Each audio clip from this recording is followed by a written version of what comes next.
चलो भाई यहाँ ध्यान देना, डेरिवेशन करा रहा हूँ, ठीक है। अगर ये वैसे तो पेपर में डेरिवेशन आज तक पूछी नहीं गई, लेकिन जिस हिसाब से वो डेरिवेशन बढ़ाए जा रहे हैं वो कभी भी पूछ सकते हैं, क्योंकि ये किताब में दे रखे हैं डेरिवेशन, तो 2 मार्क्स की आएगी अगर आ सकती है, ठीक है। तो यहाँ ध्यान देना, डेरिवेशन कर रहा हूँ रिवर्सिबल आइसोथर्मल कंडीशन में, ठीक है। आप बताओ रिवर्सिबल प्रोसेस स्लो होते हैं फास्ट होते हैं? स्लो है ना। और आइसोथर्मल में क्या होता है? टेम्परेचर कांस्टेंट होता है। कोई लोचा इस बात में है? टेम्परेचर कांस्टेंट होता है। तो याद है आपका भाई क्या आएगा यहाँ पर? ये एक आपका पिस्टन है, ठीक है जी, और ये जो पिस्टन आपका है इसमें बाहर से कौन सा प्रेशर लग रहा होता है? एक्सटर्नल, और इंटरनल भी कोई प्रेशर लग रहा होता है, इंटरनल प्रेशर इसे कहते हैं। तो आप ये बात तो जानते हो ना कि अगर एक्सपेंशन है, समझना भाई, इन केस ऑफ एक्सपेंशन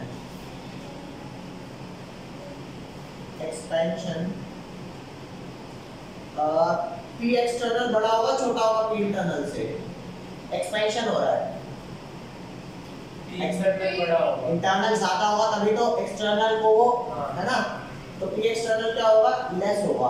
तो अगर मेरे को इस केस में पी एक्सटर्नल को बराबर करना है पी इंटरनल के, तो पी इंटरनल में से कुछ प्रेशर माइनस करूं या प्लस करूं? पी इंटरनल बढ़ा है तो कुछ माइनस करता हूं, क्योंकि हम रिवर्सिबल प्रोसेस को कर रहे हैं।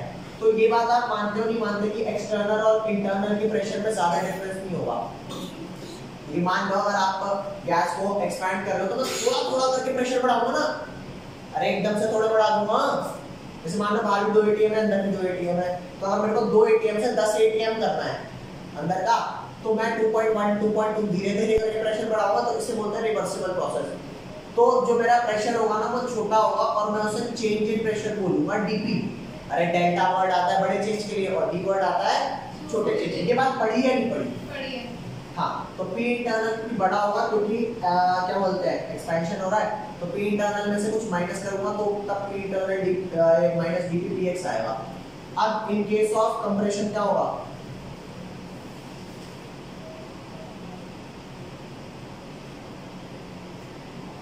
In case of compression P external greater हो जाएगा पी इंटरनल से, बोलो जी।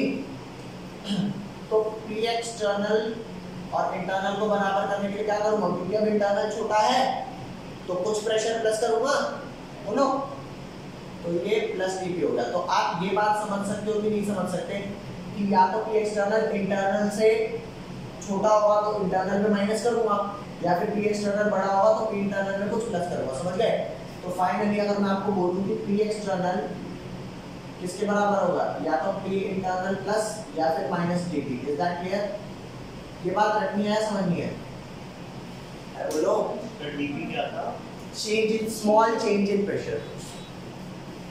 जैसे मान करके चलो पी इंटरनल 2 एटीएम है, पी एक्सटर्नल भी 2 एटीएम है, ना तो कंप्रेशन होगा ना एक्सपेंशन होगा।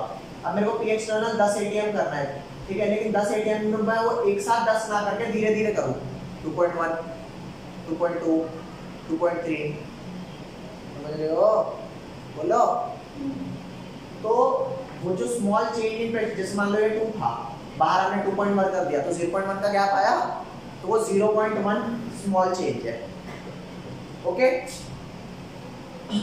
तो अब याद ध्यान देना कि आपको पता है कि क्योंकि जैसे ही आप बाहर हल्का सा प्रेशर बढ़ाओगे तो पिस्टन हल्का सा नीचे जाएगा, फिर जब वो बराबर हो जाएगा, चलो बाहर और अंदर का प्रेशर, फिर आप एक्सटर्नल हल्का सा और बढ़ा दोगे, फिर वो हल्का सा और नीचे जाएगा, बोलो। तो ऐसे करके जो छोटे छोटे वर्क आएंगे मैं सबको प्लस करूंगा तभी तो टोटल वर्क आएगा। तो वैसे तो वर्क के आगे ना कभी डी नहीं लगाते, ठीक है, लेकिन क्योंकि मैं ये कह रहा हूं कि छोटे छोटे वर्क को प्लस कर रहे हैं सो दैट कि टोटल वर्क आए, मैं यहाँ पे क्या लगाऊंगा? DW, ठीक है। और ये DW जो होगा ये किसके बराबर होगा? Minus P external dV. DV होगा डीपी होगा?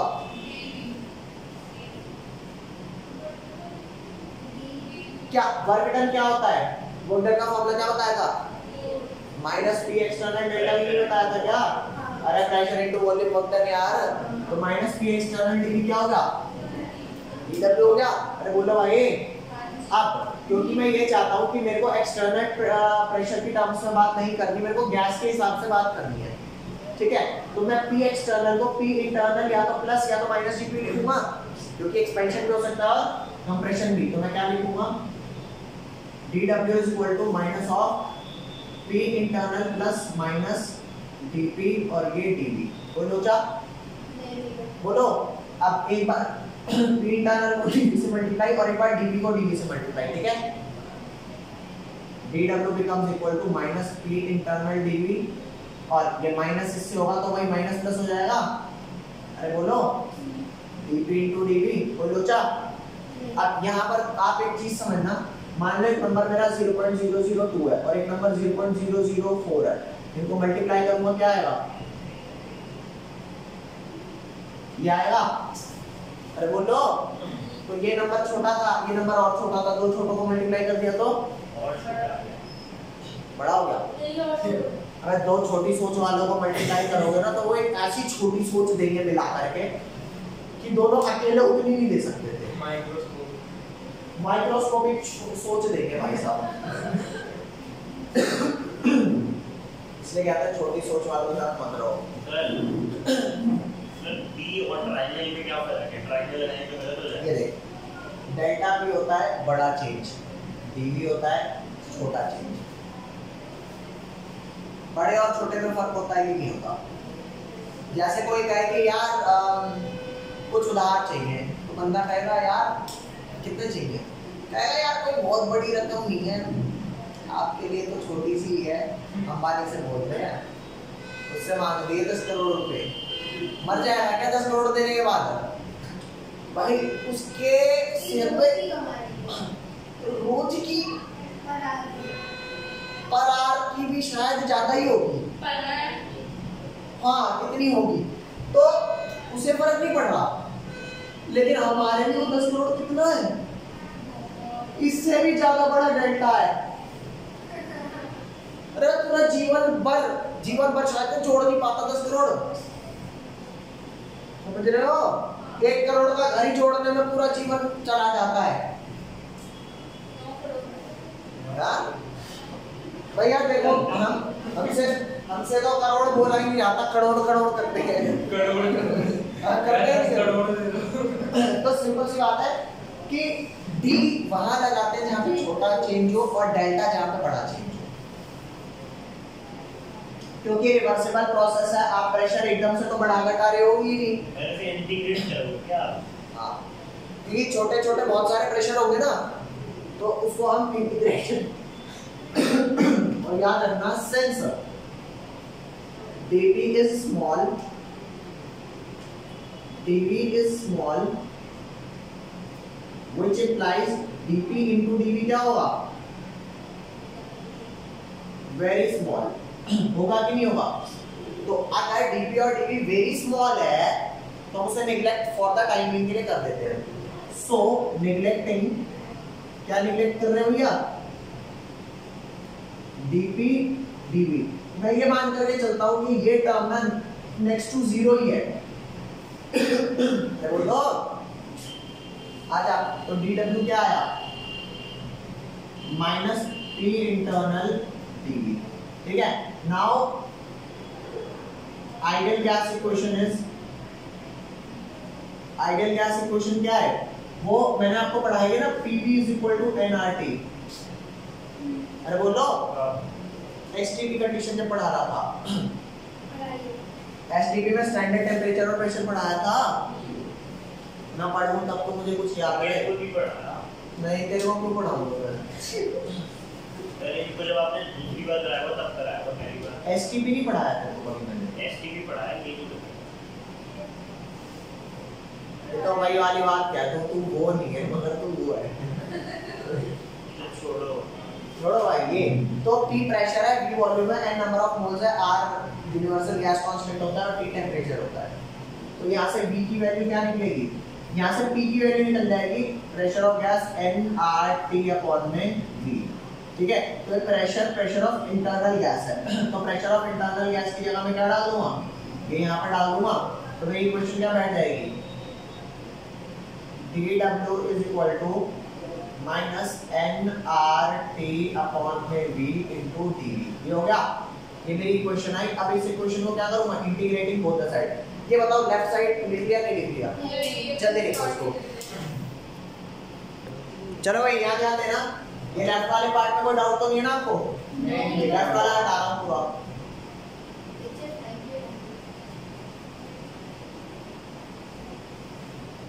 अब इस चीज को ध्यान देना, जो dW है ना, अब मैं क्या कर रहा हूँ, इंटीग्रेटिंग बोथ साइड।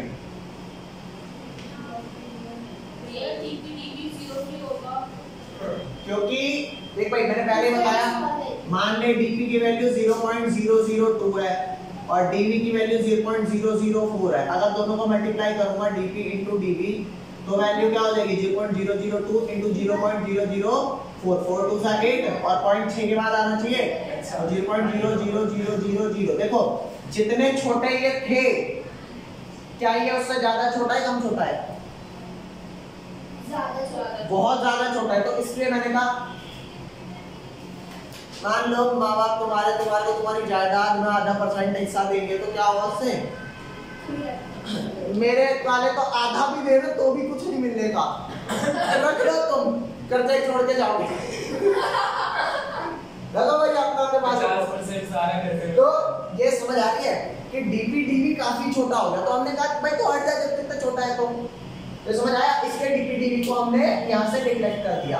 तो dW जो कि मेरा -P इंटरनल dV था, अब वो dP हट गया, सिर्फ ये बचा। तो integrating both sides and applying limit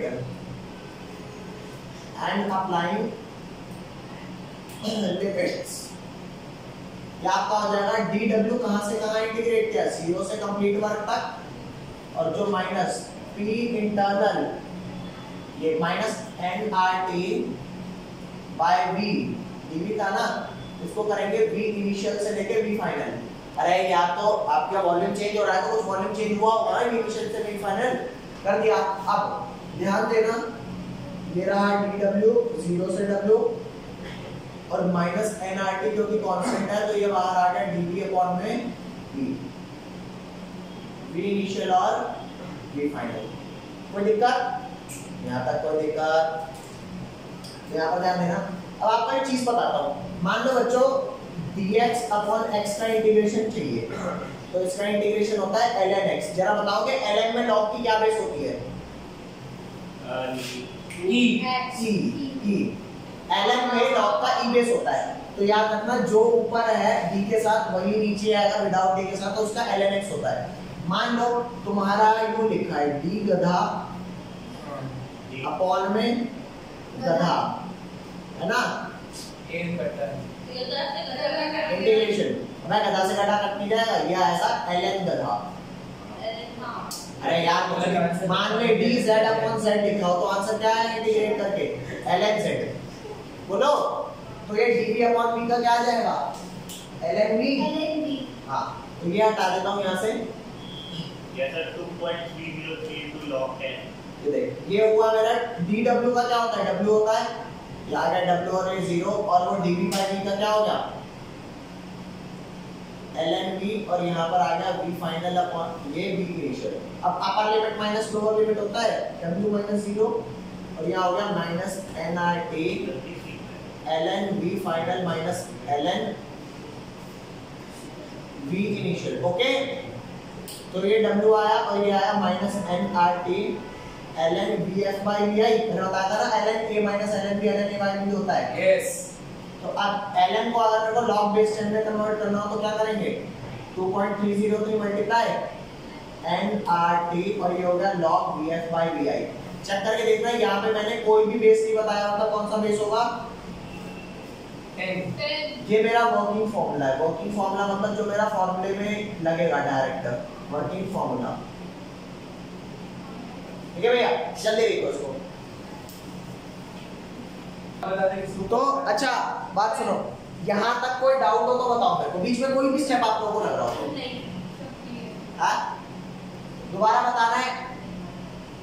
ये W equals to minus nRT upon में जब किया है वो स्टेप समझा कौन सा वाला ऊपर ये अपॉन में किया है हां ये ln bf minus ln bi ये देख मैंने जब तुम्हारे को लॉग कराया था तुम्हारे को ये बताया था कि ln a minus ln b को हम क्या लिख देते हैं ln a by b अच्छा ये वो फॉर्मूले से किया है कि ln होता क्या है यहाँ पे ln b लिख दिया ना हाँ। तो v में एक बार अपर लिमिट लिखते हैं एक बार लोअर लिमिट लिखते हैं और माइनस कर देते हैं ये तो इंटीग्रेशन का रूल है इंटीग्रेशन के बारे में भी तुम्हें बहुत कुछ नहीं पता ऑब्वियस सी बात है 12th क्लास में डीप में वहां पे पढ़ोगे ठीक है लेकिन काम चलाओ ये बताया जाता है कि अगर आपने किसी चीज को इंटीग्रेट किया है उसके अपर और लोअर लिमिट है तो अपर माइनस लोअर लिख देते हैं उस चीज की जगह जो आपके यहाँ पर डला हुआ है जैसे यहाँ पर w है ना तो ये w की एक वैल्यू हो गई ये w की दूसरी वैल्यू हो गई तो w एक बार लिखा और यहाँ पे 0 लिखा w - 0 w आ गया ठीक है अब नेक्स्ट आते हैं हम किस पे ये आपका डन हो गया फॉर्मूला नेक्स्ट आता है फ्री एक्सपेंशन मिटा रहा हूं ये सारा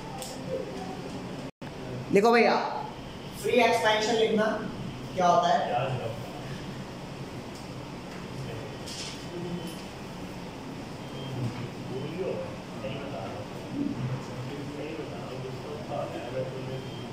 और याद रखना सिर्फ फ्री एक्सपेंशन ही होता है फ्री कंप्रेशन नाम की कोई चीज नहीं होती ठीक है क्या होता है एक्सपेंशन फ्री एक्सपेंशन समझा रहा हूं याद ध्यान दो बच्चों जैसे मान लो ये आपका एक पिस्टन है और उसमें गैस है आपकी यहाँ पर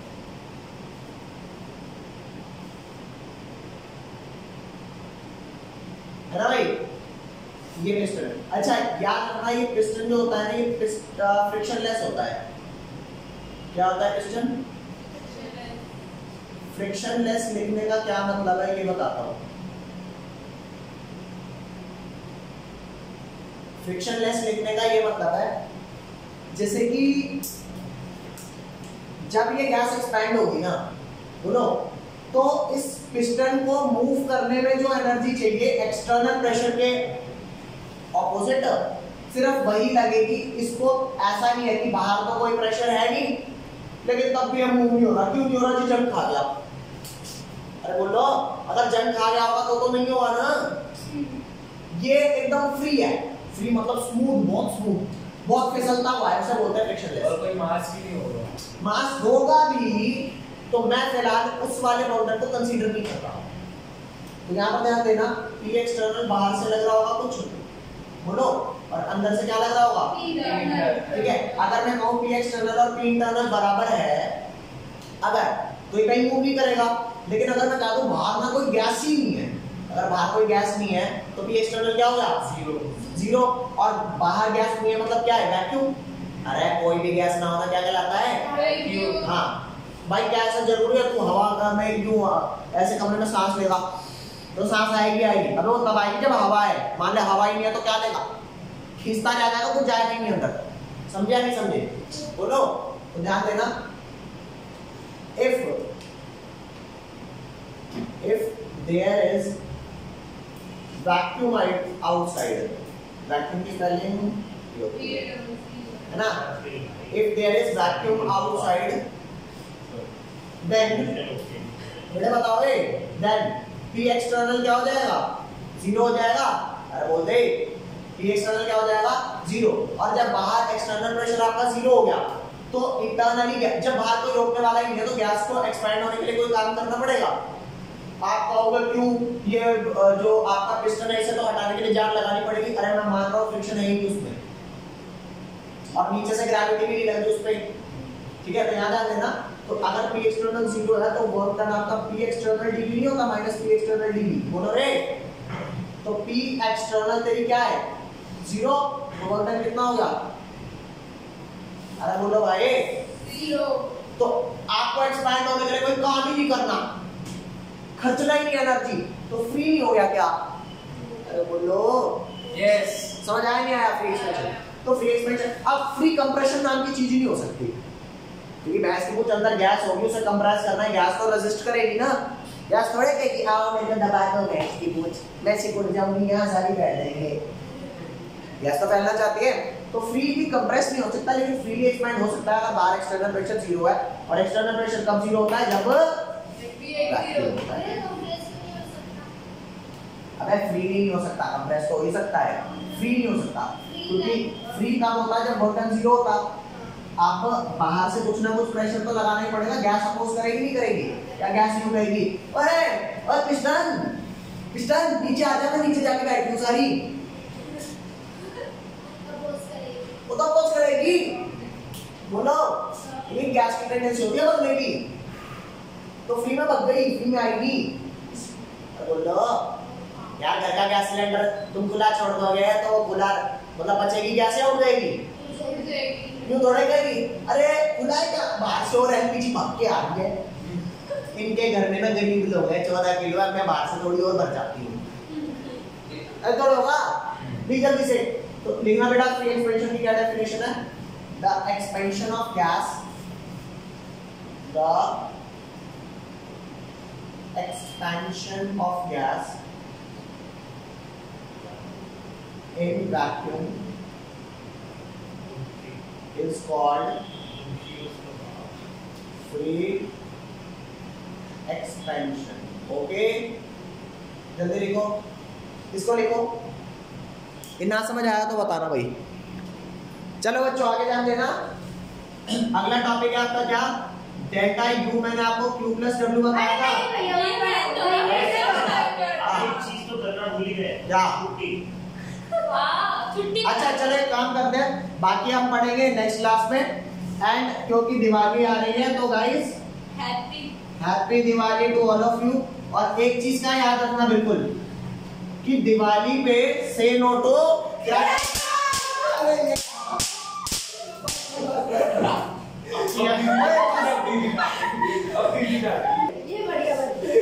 यार तुम सबको दिवाली पे किसके लिए, क्रैकर के लिए मना किया, तुम यही बोलना चालू हो गए।